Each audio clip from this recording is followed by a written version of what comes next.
रहमानिर्रहीम। Homeostasis का जो second part हमारे साथ रह गया था, तो इसमें हमारे पास पॉजिटिव फीडबैक मैकेनिज़्म रह गया था। पॉजिटिव फीडबैक मैकेनिज़्म क्या होता है? Is the mechanism that bring about change in same direction. Positive feedback में नेगेटिव फीडबैक मैकेनिज़्म में ये होता था कि वो हमारे पास क्या करता था, होमोस्टेसिस को सिर्फ बरकरार रखता था। लेकिन पॉजिटिव फीडबैक मैकेनिज़्म में क्या होता है कि ये जो है कोई प्रोसेस जब स्टार्ट होता है, जब तक मुकम्मल नहीं होता तो ये उसी सेम डायरेक्शन में फर्दर एनहेंस होता है। ठीक है। अब जो है ना, इसने एग्जांपल दी है ब्लड क्लॉटिंग या release of oxytocin during delivery. अब जो है ऑक्सीटोसिन ड्यूरिंग रिलीज, ये हमारे पास इसका एग्जांपल है। फॉर एग्जांपल, जब हमारे पास डिलीवरी का टाइम आ जाता है, तो जो बच्चे का जो हेड है वो सर्विक्स के साथ टच हो जाता है। जब सर्विक्स के साथ टच होता है तो स्टिमुलस प्रोड्यूस होता है। ठीक है। फिर जो है ना, उसको पिट्यूटरी ग्लैंड जो है वो डिटेक्ट करता है, फिर वहाँ से इम्पल्स जनरेट होता है और ऑक्सीटोसिन रिलीज स्टार्ट होता है। ठीक है। जब बच्चा जो है ना फर्दर आगे बढ़ता है, तो ये हमारे पास फर्दर इंक्रीज होता है। जब तक वो मैकेनिज्म कंप्लीट नहीं होता, जब तक वो प्रोसेस कंप्लीट नहीं होता, तब तक ये बढ़ता रहेगा, ये oxytocin.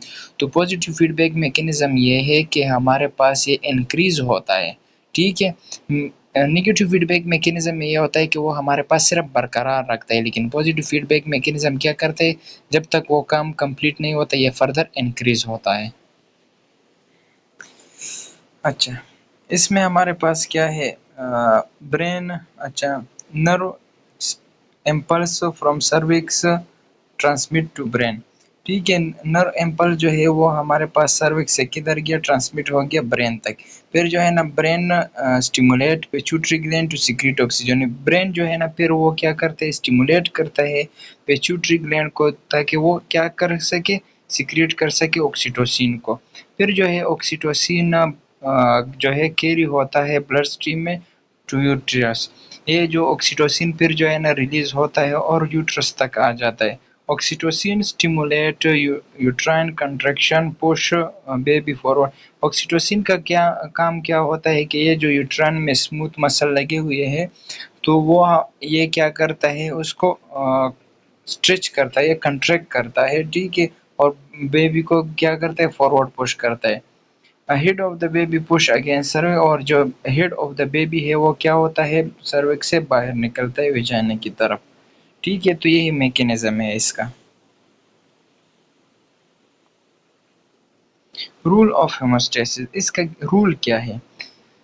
The living process in cell depend activity of enzyme. जो ये प्रोसेस है, ये क्या करता है, इन सेल में डिपेंड करता है एक्टिविटी ऑफ एंजाइम पे। ठीक है। These enzyme work based in specific condition। ये एंजाइम जो है ना, ये वर्क करता है स्पेसिफिक कंडीशन पे। ठीक है। इसके लिए जो रिक्वायर कंडीशन है, ये होना चाहिए, सच टेम्परेचर होना चाहिए, पीएच। फॉर एग्जांपल, हमारे पास जो एंजाइम है वो हमारे पास एक स्पेसिफिक टेम्परेचर पर काम करते हैं।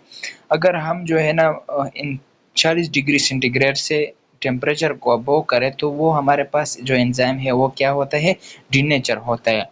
अब जो है ना, पीएच की बात की है, तो पीएच जो है हमारे पास एंजाइम के लिए स्पेसिफिक पीएच होना चाहिए। बाज़ एंजाइम ऐसे होता है कि वो एसिडिक पीएच में काम करते हैं, और बाज़ एंजाइम वो होते हैं कि बेसिस में काम करती है। तो इसके लिए पीएच होना बहुत ज़्यादा ज़रूरी होता है। Any change this condition effect the function of enzyme. अगर ये इस कंडीशन में कोई चेंजेस होगी, तो जो एंजाइम का फंक्शन है उसमें क्या होगा, खराबी होगी, lead death of the cell, और सेल का डेथ भी हो सकते हैं, और अल्टीमेटली हुज ऑर्गेनिज्म। ठीक है। अब जो है हमारे पास एंजाइम के लिए जो उसका सही फंक्शन के लिए क्या होना चाहिए, उसको स्पेसिफिक कंडीशन होना चाहिए, वो उस कंडीशन में सही काम कर पाएगा। उसके लिए टेम्परेचर सही होना चाहिए, उसके लिए पीएच सही होना चाहिए। ठीक है। रूल ऑफ, अच्छा, this is the way internal environment need to be regulate and keep constant। और ये हमारे पास क्या करती है, इंटरनल एनवायरनमेंट के लिए ज़रूरी है कि वो रेगुलेट कर सके, रेगुलेट रखे और कांस्टेंट। इस मतलब है हमारे पास जो होमोस्टेसिस है, वही हमारे पास क्या करता है, जो इंटरनल एनवायरनमेंट है वो रेगुलेट करता है ना। निगेटिव फीडबैक मैकेनिज्म के थ्रू जो हमारे पास टेम्परेचर है, अभी मैंने पिछले लेक्चर में बहुत डीपली एक्सप्लेन किया है। अगर हमारे पास बाहर का टेम्परेचर ज़्यादा हो रहा है तो इंटरनल का टेम्परेचर वही सेम होगा। अगर हमारे पास बाहर का टेम्परेचर जो है ना ठंडा है तो इंटरनल टेम्परेचर वही सेम होगा। अंदर का टेम्परेचर जो है इंटरनल टेम्परेचर वो हमारे पास चेंज नहीं होगा। ठीक है, ये हमारे पास निगेटिव फीडबैक मैकेनिज्म कंट्रोल कर रहा है। ठीक है, in fact internal condition not absolutely constant but allow vary within very narrow limit। अब जो है हमारे पास इंटरनल जो कंडीशन है वो ऐसे नहीं होता कि बिल्कुल कांस्टेंट होता है, लेकिन इसमें जो चेंजेस आते हैं वो बहुत ज़्यादा कम होते हैं। ठीक है, human body temperature for example varies between 36 to 37.8, मतलब इसमें इतना चेंजेस आ सकते हैं। अगर इससे 36 से कम है तो फिर हम उसको हाइपोथर्मिया बोलते हैं। अब हाइपोथर्मिया में क्या होता है कि एंजाइम का एक्टिविटी जो है ना वो कम हो जाती है। अगर 37 से ज़्यादा हो रहा है तो हाइपरथर्मिया है, तो एंजाइम का एक्टिविटी ज़्यादा होता है। लेकिन अगर हम 40 को क्रॉस करें तो फिर जो है ना ये एंजाइम डीनेचर भी होता है। ठीक है, तो इसके लिए स्पेसिफिक टेम्परेचर चाहिए ताकि वो सही काम कर सके। The average temperature usually express 37.8, जो एवरेज टेम्परेचर है वो हमारे पास 36.8 डिग्री सेंटीग्रेड है।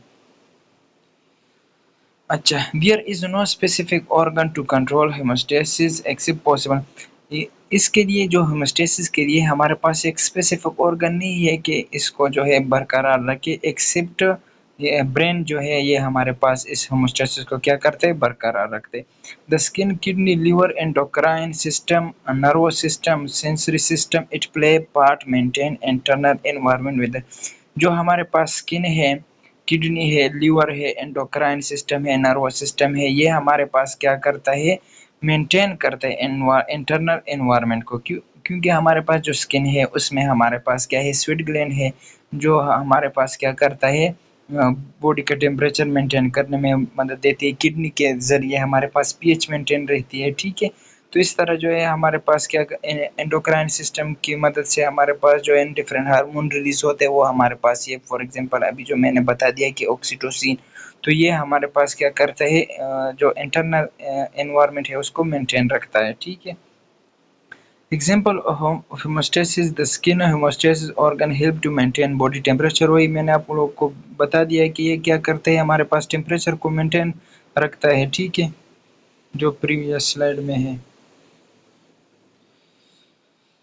The external environment varies during day and from the season to season। जो एक्सटर्नल एनवायरनमेंट है वो हमारे पास चेंज होता है सीजन टू सीजन में। ठीक है, sometime as much 40 degree centigrade, the human body temperature 37। Sometime ऐसे होता है कि जो एक्सटर्नल एनवायरनमेंट है उसका टेम्परेचर 40 डिग्री सेंटीग्रेड है, लेकिन मैंने आप लोगों को बता दिया है कि जो हमारे पास एक्सटर्नल एनवायरनमेंट है वो हमारे इंटरनल एनवायरनमेंट के साथ रिलेटेड नहीं है। जब क्योंकि हमारे पास इंटरनल एनवायरनमेंट क्या कंट्रोल कर रहा है, निगेटिव फीडबैक मैकेनिज्म कंट्रोल कर रहा है। ठीक है, दिस अचीव स्वीटिंग, ये जो इंटरनल एनवायरनमेंट है जो 37 डिग्री सेंटीग्रेड है, ये किसके थ्रू ये हमारे पास इस हालत में रहता है, स्वीटिंग के थ्रू, वेजोडाइलेशन के थ्रू। जब वेजोडाइलेशन होता है तो हीट लॉस हो जाता है, बॉडी का इंटरनल टेम्परेचर वही पे रहता है। ठीक है, वेजो कंस्ट्रक्शन या शेवरिंग के थ्रू, अगर फॉर एग्जांपल हमारे पास बाहर का टेम्परेचर कम है, ठीक है, मतलब ठंड है, तो वेजो कंस्ट्रक्शन होते हैं। वेजो कंस्ट्रक्शन जब होता है तो हीट लॉस नहीं होता, जब हीट लॉस नहीं होता तो जो इंटरनल टेम्परेचर है वो मेंटेन रहती है।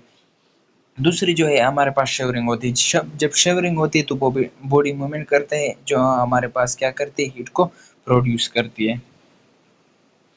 अच्छा, secretion through skin, the sweat gland excrete sweat from blood, pass it and duct to skin। अच्छा, बस ये हमारे पास जो स्वीट ग्लैंड है वो क्या करती है, extract sweet from blood, pass to duct, जो सरफेस है उस पर क्या करती है, ऑपरेट करती है।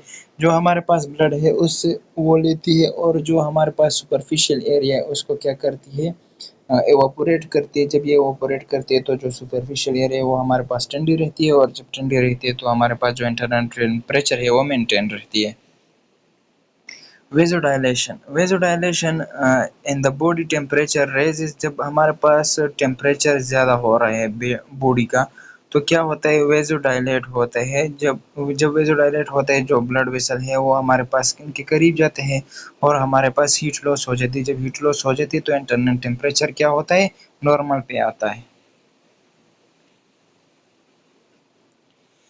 वेजो कंस्ट्रक्शन, जब वेजो कंस्ट्रक्शन होते हैं तो क्या होता है, the blood vessel skin contract less warm blood flow near the surface.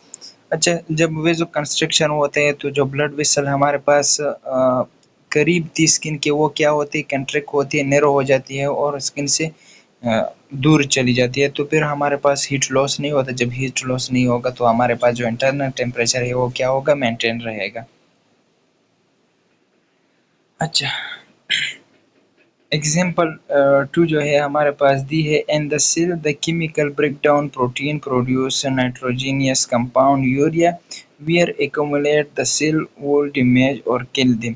जो हमारे पास केमिकल ब्रेकडाउन होते हैं प्रोटीन का, तो फिर वो हमारे पास क्या बनाते हैं, नाइट्रोजीनियस कंपाउंड वो बनाते हैं जिसको यूरिया बोलते हैं।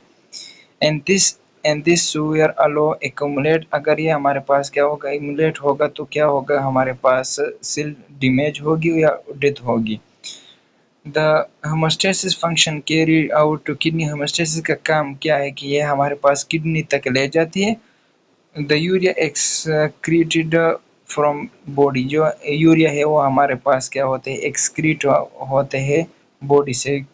हमारे पास जो है ना किडनी में न्यूट्रॉन है, वो न्यूट्रॉन क्या करती है, इसको जो नीडेड चीज़ें हैं वो हमारे पास दोबारा एब्जॉर्ब करती है और जो अननीडेड चीज़ें हैं वो हमारे पास एक्सक्रीट करती है बॉडी से, ठीक है। तो वो एज अ फिल्टर काम करती है। Stage of hemostasis, there are 3 stage of hemostasis. First stage में हमारे पास क्या होते हैं, सेंसिंग होती है। दूसरे में हमारे पास जो है ना प्रोसेसिंग और तीसरे में रिस्पॉन्स। अब सेंसिंग सेंसिंग क्या है, एनी चेंज हो गई, ठीक है, कोई चेंज है एक्सटर्नल एनवायरनमेंट में चेंज हो गई है, ठीक है, तो वो क्या हो गया, सेंस होता है। फिर जो है ना वही सेंस स्टिमुलस जिसको हम बोलते हैं वो ब्रेन तक चला जाता है। फिर जो है ना ब्रेन उसको प्रोसेस करता है, उस चेंज को डिटेक्ट करता है। फिर जो है ना वो एक मैसेज बनाता है और वो क्या इफेक्टर को देता है। फिर जो है ना इफेक्टर क्या वो करता है, रिस्पॉन्ड करता है कि ये चेंजेस जो है ना, फॉर एग्जांपल टेम्परेचर बढ़ रहा है तो वेजो डायलेशन करो और स्वेटिंग स्टार्ट करो ताकि ये टेम्परेचर इंटरनल टेम्परेचर मेंटेन रहे, ठीक है। तो ये हमारे पास क्या करती है, manage this stage, manage receptor control centre इन्फेक्टर, वो मैंने आपको बता दिया कि कैसे करते हैं, ठीक है। This stage work continuous manner maintain hemostasis, और ये स्टेज क्या करते हैं, हमारे पास जो हेमोस्टेसिस है उसको क्या करते हैं, मेंटेन करते हैं। सेंसिंग, सेंसिंग जो है हमारे पास बॉडी पे रिसेप्टर है जो हमारे पास क्या करती है, सेंस करती है। receptor where sensing perform and it is the sensing element responsible monitoring responding change internal action। अच्छा, जो हमारे पास सेंसिंग है, हमारे पास बॉडी में डिफरेंट रिसेप्टर है। जब कोई चेंजेस आता है, इंटरनल आता है या एक्सटर्नल आता है, तो वो क्या करते हैं, उसको सेंस करते हैं और एक स्टिमुलस प्रोड्यूस करते हैं। वो स्टिमुलस किधर जाता है, ब्रेन तक चला जाता है। फिर जो है ना प्रोसेसिंग होती है उसमें। प्रोसेसिंग में हमारे पास control centre processing happen also known as integration centre, इसको इंटीग्रेशन सेंटर भी बोलते हैं। रिस्पॉन्स को responsible receiving processing information from receptor, जो रिसेप्टर से जो इन्फॉर्मेशन आई है उसको क्या करते हैं, प्रोसेस करते हैं, ठीक है। फिर जो है हमारे पास क्या बनता है, रिस्पॉन्ड बनता है। रिस्पॉन्ड कौन शो करता है, इफेक्टर शो करता है। Effector is a part where involve response commanded from control centre. Effector जो है वो हमारे पास क्या रिस्पॉन्स को शो करता है, ठीक है। जो हमारे पास फॉर एग्जांपल जिससे जो स्टिमुलस है उसके खिलाफ क्या करते हैं, रिस्पॉन्स को शो करता है।